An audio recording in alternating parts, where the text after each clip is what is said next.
Salut, c'est Ludo. Ouais, toujours en coaster short et chaussettes claquettes. Est-ce que tu savais qu'il y a littéralement des gens qui arrivent à gratter 1000 € par semaine sur Fiverr sans lever le petit doigt? Ouais, je sais, ça sent l'arnaque à plein nez. Mais je t'arrête tout de suite. On va pas parler de vendre des potions magiques ni de recruter ta belle-mère dans un MLM. Rien de tout ça. Fiverr, c'est une plateforme où les gens vendent leurs compétences. Classique. Mais moi, j'ai trouvé une méthode pour gratter des billets sur Fiverr sans avoir aucune compétence, sans faire le taf soi-même et sans transpirer. Je te jure, même Roger, mon imprimant Tiga, pourrait le faire en ronflant. Dans cette vidéo, je vais te montrer la stratégie étape par étape. 4 étapes simples que tu peux appliquer depuis ton canapé, même si t'as toujours cru que freelance, c'était un nom de poisson. D'ailleurs, regarde cette preuve de paiement. 18 000 $. C'est pas moi, hein. C'est un mec qui a appliqué exactement cette stratégie. Converti en euros, plus de 17 000 €. Tu veux que je t'affiche le RIB aussi? Allez, à la fin de cette vidéo, t'auras tous les outils pour te lancer. Sans compétences, sans capital, sans devoir supporter Jean-Mich le lundi matin. Ah, et petite précision, cette vidéo est pas sponsorisée. Ni Fiverr, ni Canva, ni Roger ne m'ont filé un centime. Je balance les outils parce que ça peut t'aider, c'est tout. Peu importe ton âge, ton bac ou ton forfait mobile, tu peux lancer ce business et encaisser. Tu veux la preuve? Bah regarde la vidéo, c'est parti. Bon, maintenant que t'as compris qu'on n'allait pas tricoter des logos à la main, on passe à l'action. Première étape, direction fr.fiverr.com. Écris-le lentement si t'es du genre à confondre un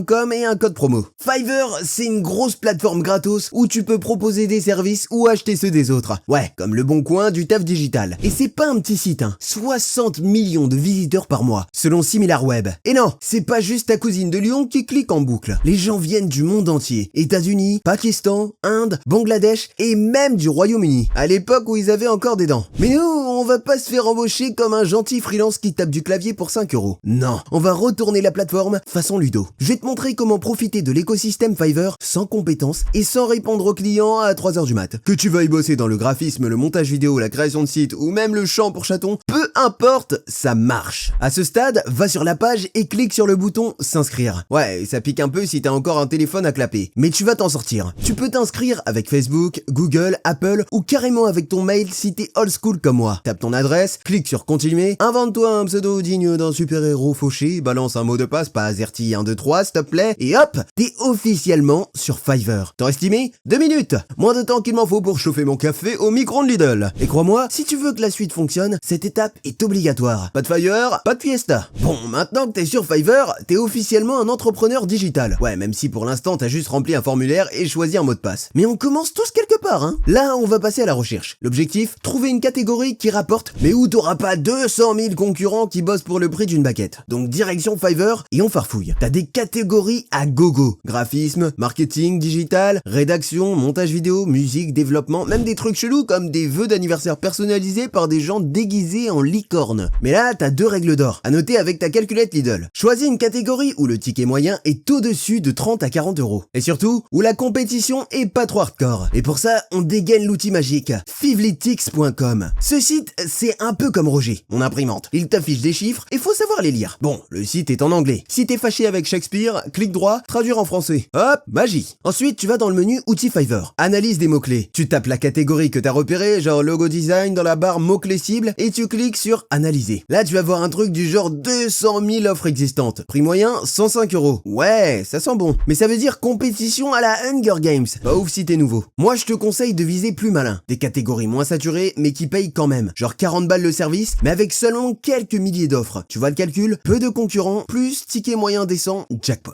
Fivlytics va te cracher des chiffres. Si tu vois plus de 30 millions de services dans une catégorie, fuis. Comme Jean-Mich quand il entend parler de digitalisation. Donc maintenant, tu prends le temps de fouiller Fiverr, tu testes des catégories, tu notes les prix, tu balances ça dans Fivlytics et tu vois s'il y a une bonne stratégie à choper. Si tu fais bien staff, t'auras déjà une longueur d'avance sur tous ceux qui s'inscrivent et créent un gig, je vais faire votre logo pour 5 €. Et crois-moi, Fiverr ça pardonne pas les amateurs. On veut pas finir au fin fond de la page 72. En fait, si t'es encore là, c'est que t'aimes pas perdre ton temps. Donc fais pas le radin. Clique sur le pouce, abonne-toi et active la cloche. Merci pour la force et bienvenue dans le gang des gens qui cliquent intelligemment. Allez, maintenant, on passe à la partie où tu vas te transformer en vendeur de talent, sans avoir besoin d'avoir un vrai talent. Bienvenue dans le dropshipping de compétences, mon pote. Sur Fiverr, on appelle ça des gigs. C'est pas une maladie, c'est juste le nom qu'ils donnent à chaque service que tu proposes. Moi, pour l'exemple, je vais me concentrer sur la catégorie gestion des réseaux sociaux, spécialisée spécialement Instagram. Mais toi, tu peux partir sur n'importe quelle catégorie. Écriture, vidéo, design de t-shirt pour chatteristes, tant que c'est rentable et pas trop bouché. Avant de créer ton service, tu vas d'abord trier les gigs existants pour voir ceux qui cartonnent. T'appuies sur le filtre Best Selling et là, magie. Tu vois qui encaisse vraiment. Regarde cette vendeuse par exemple. Elle vend la promo de compte Insta. 15 $ la presta. 4,9 étoiles, plus de 500 projets déjà livrés. Et le meilleur, elle a 18 commandes en cours. Pas mal pour une meuf qui passe ses journées à bidouiller des algos, hein. Alors non, tu vas pas copier-coller son texte comme un voleur de devoirs en 4e. Tu vas analyser intelligemment. C'est quoi le titre qui attire? Quelle promesse? Quelle structure? Et tu vas créer ton truc à toi, en t'inspirant de ce qui marche. Je répète, on s'inspire, on ne copie pas. Fiverr adore les bons profils, mais il déteste les clones. Et si tu te fais griller, tu vas finir bloqué plus vite que la carte bancaire de Jean-Mich après un plein à 2,12 € le litre. Une fois que t'as pigé ce qui fonctionne, tu crées ton premier gig. Tu cliques sur ton icône de profil, créer un nouveau service. Et t'es parti. Première étape, présentation du service. Titre, catégorie, type de service, mots-clés. C'est ce que les clients vont voir en premier. Exemple, je vais gérer tes pages Instagram. Tu choisis marketing numérique, puis publicité réseaux sociaux. Tu coches Instagram et tu balances le mot-clé qui va bien. Bam, enregistré. Deuxième étape, tarification. La stratégie. Soit tu proposes un seul prix, classique, soit comme un bon vendeur de tacos, tu proposes 3 formules. Basique, standard, premium. Par exemple, 3 jours de contenu Insta pour 10 €. 2 semaines pour 50 €. 1 mois pour 100 €. Ça laisse le choix et ça attire les radins comme les ambitieux. Tout le monde y trouve son compte. Tu choisis, tu définis les délais, les options, tu cliques, enregistrer et continuer. Troisième étape, description du service. Là, tu vas sortir ta plus belle plume. Pas besoin d'écrire du Proust, mais faut être clair, rassurant et vendeur. Mets des mots-clés à gogo. Ouais, l'algorithme Fiverr, c'est comme Roger. Il adore les mots qu'il comprend. Exemple de texte qui fonctionne. Saviez-vous qu'une grande majorité des marques ne savent pas communiquer correctement sur Instagram? Une mauvaise stratégie égale des résultats qui stagnent. Si vous en avez marre de poster pour 3 likes et un commentaire de votre cousin, alors confiez votre compte à un compte pro. Tu peux aussi ajouter une FAQ, des options supplémentaires comme la livraison express ou des révisions. Et tu continues. Quatrième étape, questionnaire client. Important. Tu dois savoir ce que veut le client. Demande-lui par exemple, combien il a d'abonnés, ce qu'il veut mettre en avant, son objectif. Bref, sois carré, pas de vin. Cinquième étape, visuel du service. Là, tu vas créer une belle image, comme une miniature YouTube, mais pour Fiverr. Moi, j'utilise canva.com. Simple, gratos, et ça fait le taf. Tu tapes vignette, tu choisis un modèle, tu bidouilles, tu ajoutes ton blaze, ton visuel, tu t'amuses un peu et hop, t'exportes ton image. Tu la balances sur Fiverr et tu cliques sur publier. Et voilà, t'as ton service en ligne, il est beau, il est propre, il sent le business. Roger en pleurs d'émotion. Si t'es encore là, c'est que tu veux pas juste faire des petits euros avec des sondages. Tu veux un vrai revenu. Et je te comprends. Il y a un plan dont je parle rarement, mais qui a chamboulé mon mois. Le digital holding. Regarde ce que tu vois à l'écran. 3170 € encaissés en un seul mois. Sans montrer, sans capital, en partant de rien. C'est pas le sujet principal de cette vidéo. Mais si tu veux comprendre comment j'ai fait, clique sur la première vidéo en description. Nejdouma, t'y explique tout. Tu cliques, tu regardes, et si ça résonne, tu passes à l'action. Bon, maintenant, on passe au cœur de la méthode Ludo. Faire du cash sans faire le boulot. Ouais, tu m'as bien entendu. Fiverr, c'est comme une pizzeria. T'as pas besoin de faire la pizza pour la vendre. T'as juste besoin d'un bon livreur. Et là, le livreur, c'est un freelance planqué quelque part au Bangladesh, au Brésil ou à Biarritz, qui fera le job à ta place. Toi, t'encaisses la différence. C'est ce qu'on appelle du dropshipping de service. Concrètement, tu proposes un service à 100 € sur Fiverr. Quand quelqu'un commande, tu vas sur une autre plateforme de freelance, genre freelancer.com, guru.com ou upwork.com, et tu trouves quelqu'un qui le fait pour 30 à 50 €. Tu prends la commande, tu files les détails à ton freelance, il fait le boulot, tu reçois le livrable, tu le donnes à ton client Fiverr, et bam, la différence, elle est pour toi. C'est ton job d'intermédiaire. Un peu comme Jean-Mich qui prend une commission sur les tickets resto de ses collègues. Sauf que toi, c'est légal, efficace et digital. Mais attention, faut pas faire n'importe quoi. Vérifie bien la note du freelance avant de lui confier un job. Si le gars a des étoiles en mode constellation cassée, fuis, hein. Tu veux quelqu'un de sérieux, 5 étoiles, des avis solides et qui parle pas uniquement Klingon. Tu prends le temps de comparer les prestataires, de lire les délais et de choisir le bon. Tu peux même créer un petit doc avec tous les freelances que t'as testés. Comme un Pokédex du business plan planqué. Si tu joues bien, tu peux monter à 25 commandes par semaine. Et si sur chaque commande tu grattes 40 € de marge, on parle de 1000 à 2000 € par mois. Pas mal pour un mec qui bosse en chaussettes claquettes avec une imprimante qui imprime des blagues, hein. Allez, petit bonus pour ceux qui sont restés jusqu'à la fin. Les vrais savent. Il y a une méthode que je teste en parallèle depuis quelques mois. Elle s'appelle le digital holding. Pas besoin de te montrer, pas besoin de capital, juste un peu de jugeote et une connexion Wi-Fi. Et crois-moi, ça peut changer ton mois. 3170 € encaissés en un seul mois. Tranquille, sans faire le clown sur TikTok. Tu veux en profiter? Clique sur cette vidéo. Nejdouma t'explique tout. C'est là que commence ton business en ligne. C'est pas de la magie, mais c'est possible. Et si ça marche pour moi, ça marche pour ton oncle bourré. C'était Ludo Cash, à la prochaine. Et n'oublie n'oublie pas, un seul digital holding te suffit pour réussir.